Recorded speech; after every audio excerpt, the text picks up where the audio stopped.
Hi guys. सो हम current electricity को आगे बढ़ाते हुए आज का जो टॉपिक है ओम्स लॉ को कंटिन्यू करेंगे।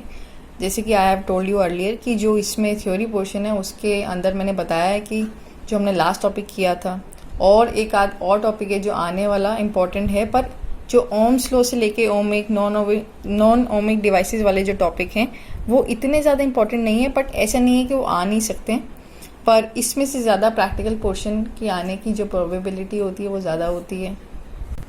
तो मैं फटाफट से बता देती हूँ ओम्स लॉ की डेफिनेशन क्या है। हम 9th इन सब मतलब कि 9th में बहुत पढ़ चुके हैं ओम्स लॉ के बारे में और इस बार भी कुछ खास नहीं है। तो keeping the physical conditions constant, जैसे कि टेम्परेचर हो गया, प्रेशर हो गया, strain etcetera of a conductor. अगर मेरे पास कोई कंडक्टर है तो इसका अगर टेम्परेचर कांस्टेंट रखा जाए और भी बहुत सारी चीज़ें जैसे प्रेशर हो गया, स्ट्रेन हो गया, और हम इनको कांस्टेंट रखें तो जो potential difference across this circuit की बात करें तो पोटेंशियल डिफरेंस अगर हम अप्लाई करेंगे अक्रॉस दिस कंडक्टर तो वो डायरेक्टली प्रोपोर्शनल होगा किसके? Current flowing through it.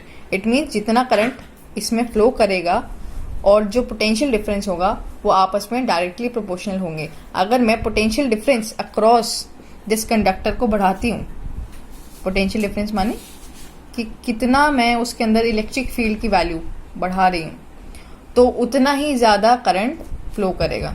तो ग्राफ देखा जाए तो ग्राफ डायरेक्टली प्रोपोर्शनल का कैसे होता है? वी जो होता है अगर डायरेक्टली प्रोपोर्शनल है आई के तो एक स्ट्रेट लाइन ग्राफ होगा। अगर वी जो है डायरेक्टली प्रोपोर्शनल टू आई है तो वी बाय आई, जैसे कि हमने वी डायरेक्टली प्रोपोर्शनल लगाया तो अगर मैं रेशो ये हटाती हूँ साइन ऑफ प्रोपोर्शनैलिटी तो उसकी जगह क्या आता है? आर आता है टर्म, और आर जो होता है वो रेजिस्टेंस ऑफ अ कंडक्टर को डिफाइन करता है। तो वी बाय आई आर के बराबर भी होता है और आर बेसिकली स्लोप को डिनोट करता है, ठीक है ना। तो स्लोप को डिनोट करता है, और स्लोप भी कैसे डिनोट करता है? अगर मैं ग्राफ में v और i को ऐसे लोकेट करूं तो जो v बाय आई का ग्राफ होगा वो स्लोप को लोकेट करता है। सो अब हम डिराइव करने वाले हैं ओम्स लॉ यूजिंग जो कि हमारा ड्रिफ्ट वेलोसिटी का एक्सप्रेशन था और करंट का एक्सप्रेशन को यूज करते हुए हमें ओम्स लॉ को डिराइव करना है। वैसे तो बहुत सिंपल है, ओम्स लॉ का जो एक्सप्रेशन है हमें मालूम है कि जो v होता है वो डायरेक्टली प्रोपोर्शनल टू i होता है, जैसे कि मैंने अभी ये बताया। किसी भी सर्किट में जो पोटेंशियल डिफरेंस होता है वो डायरेक्टली प्रोपोर्शनल टू करंट होता है, तो वो जो v होता है वो आई आर के बराबर होता है। अब बात यह है कि इस केस में मैंने क्या किया, एक कंडक्टर को सपोज किया, आप फिर से वही एज्यूम कर सकते हो एक पीस ऑफ वायर है और इसको मैंने एक बैटरी से लगाया है जिसका जो पोटेंशियल डिफरेंस है वो v वोल्ट है। अगर इसका कुछ पोटेंशियल डिफरेंस है तो हमें पता है जो पोटेंशियल डिफरेंस वो इलेक्ट्रिक फील्ड से कनेक्टेड होता है, तो इसका कुछ इलेक्ट्रिक फील्ड भी होगा और इलेक्ट्रिक फील्ड हमेशा पॉजिटिव से नेगेटिव डायरेक्शन में होता है। अब पोटेंशियल डिफरेंस लगाया है मैंने अगर किसी सर्किट में तो इसमें करंट फ्लो करने वाला है और करंट है I और करंट की डायरेक्शन हमें मालूम है प्लस से नेगेटिव।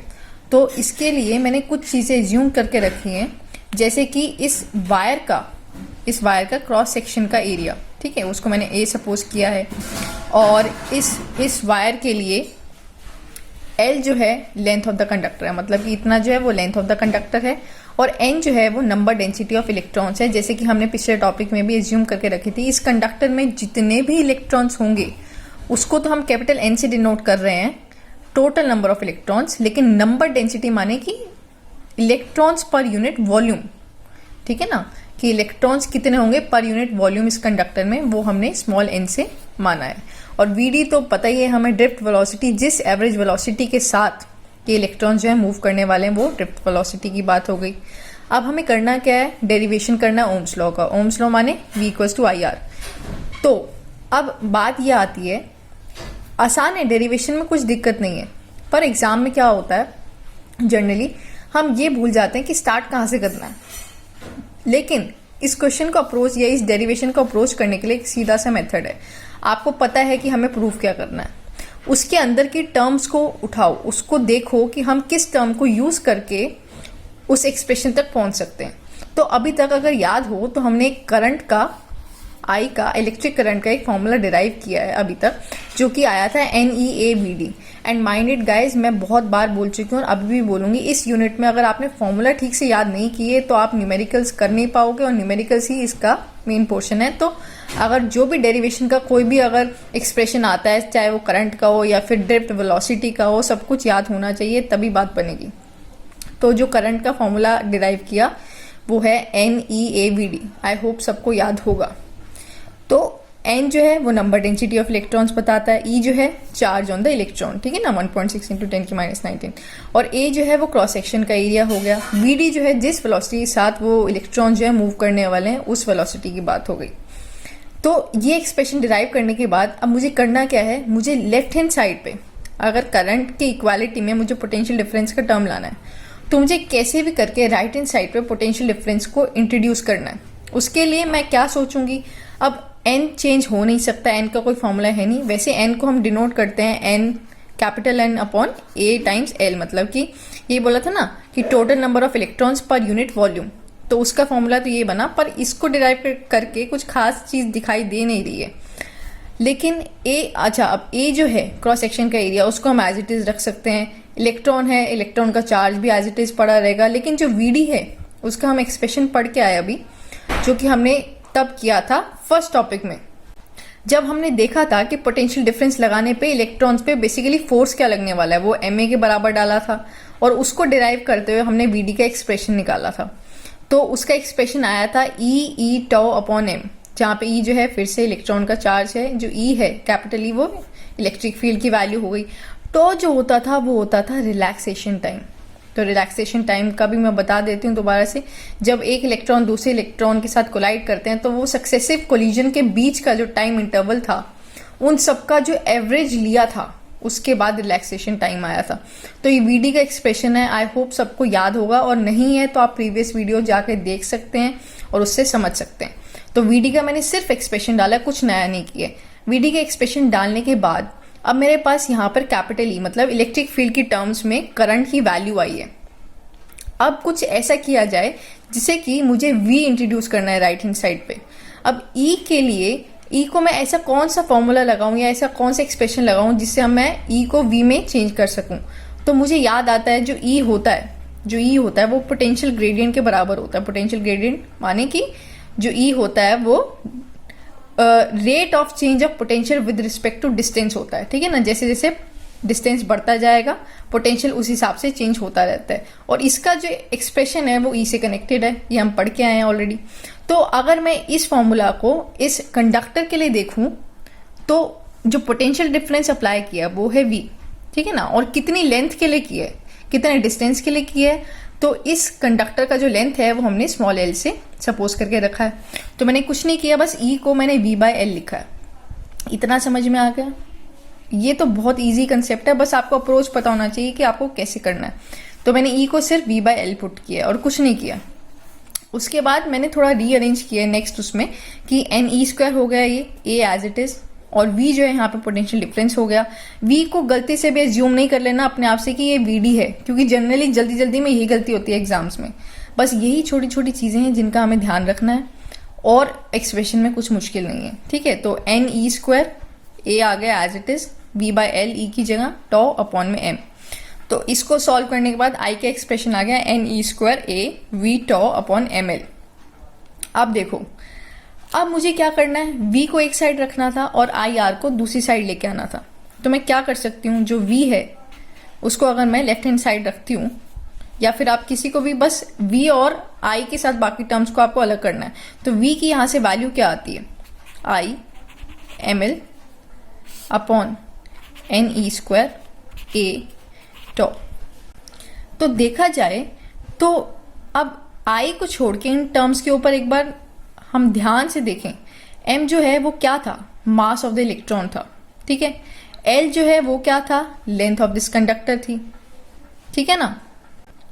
N यहाँ पे नंबर डेंसिटी थी इलेक्ट्रॉन्स की, E जो है चार्ज ऑन द इलेक्ट्रॉन है, A हो गया वो क्रॉस सेक्शन का एरिया हो गया, और tau जो है रिलैक्सेशन टाइम है।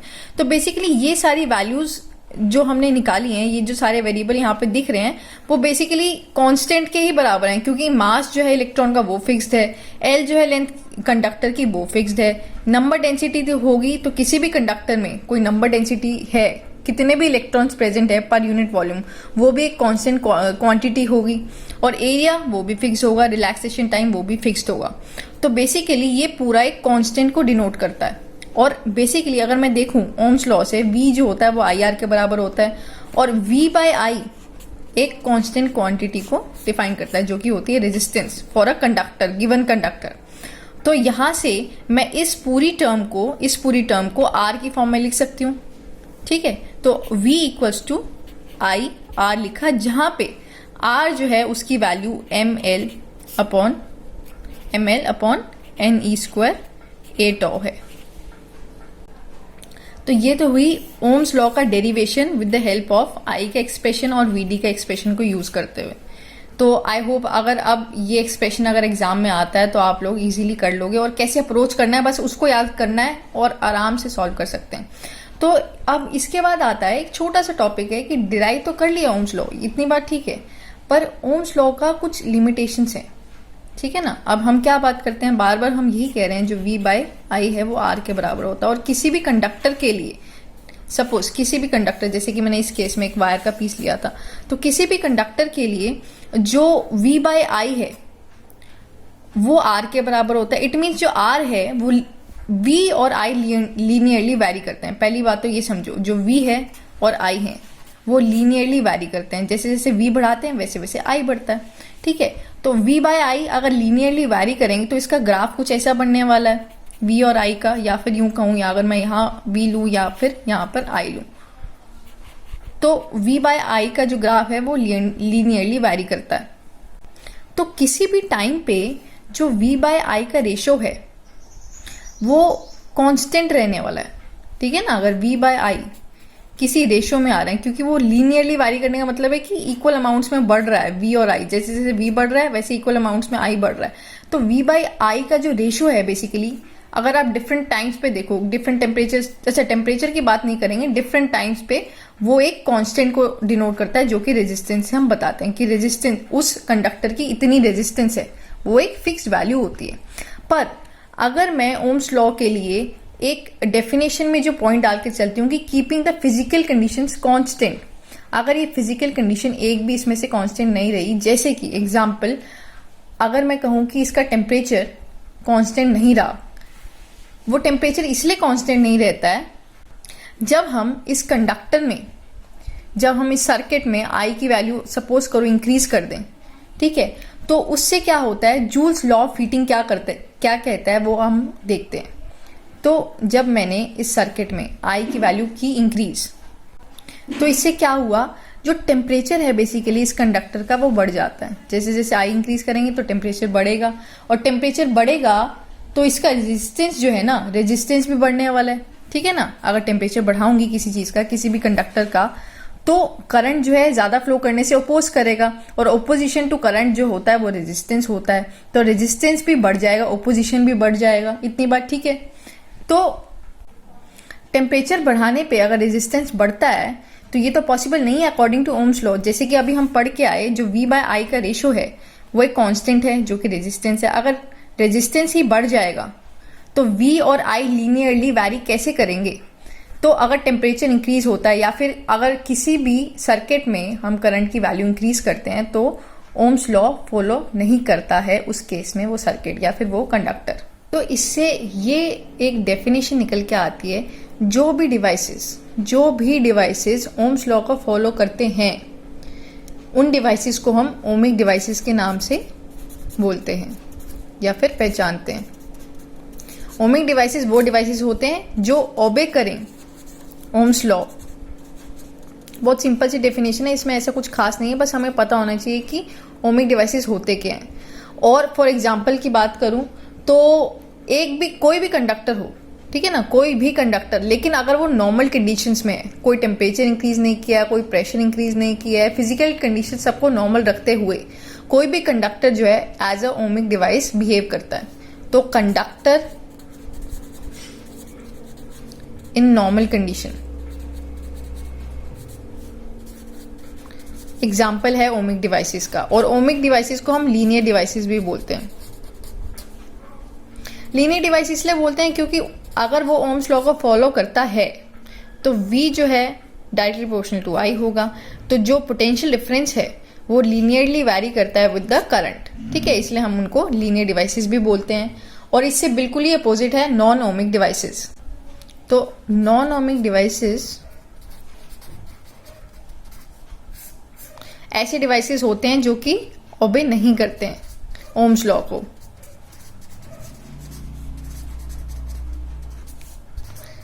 और इनको हम क्या बोलते हैं? Non linear devices. अब सबको समझ में आ गया होगा आई होप कि नॉन लीनियर क्यों लिखा है यहाँ पे, नॉन लीनियर डिवाइसेस क्यों बोलते हैं, वो इसीलिए क्योंकि अगर वो ओम्स लॉ ओबे नहीं करते हैं इट मीन्स जो वी होगा वो डायरेक्टली प्रोपोर्शनल टू आई नहीं होगा, और नहीं होगा तो वो नॉन लीनियर डिवाइसेस होंगे। और वी और आई जो है लीनियरली वैरी नहीं कर रहे इट मीन्स वो नॉन लीनियर डिवाइसेस हैं। सिंपल है।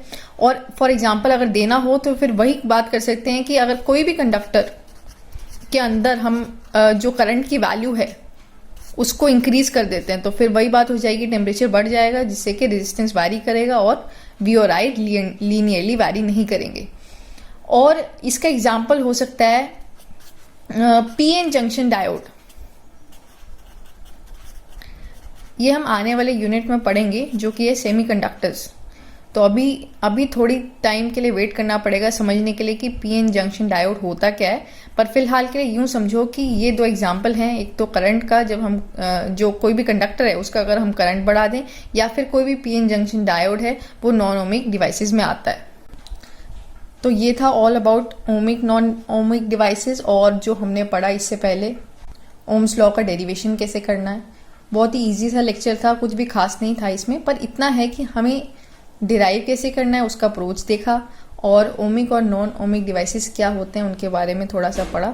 और नेक्स्ट टॉपिक में हम रेजिस्टेंस के बारे में पढ़ेंगे, रेजिस्टर के बारे में पढ़ेंगे, और किसी भी रेजिस्टर को हम कार्बन रेजिस्टर्स को हम जो कलर कोड है उसकी एक कॉम्बिनेशन में कैसे दिखाते हैं वो हम जानेंगे, और उनसे रेजिस्टेंस कैसे निकाला जाता है वो भी जानेंगे।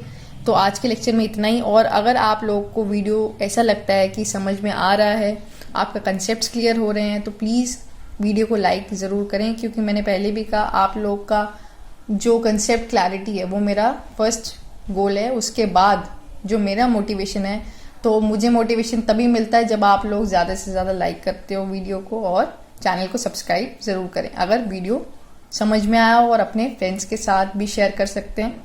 तो मिलते हैं नेक्स्ट लेक्चर में।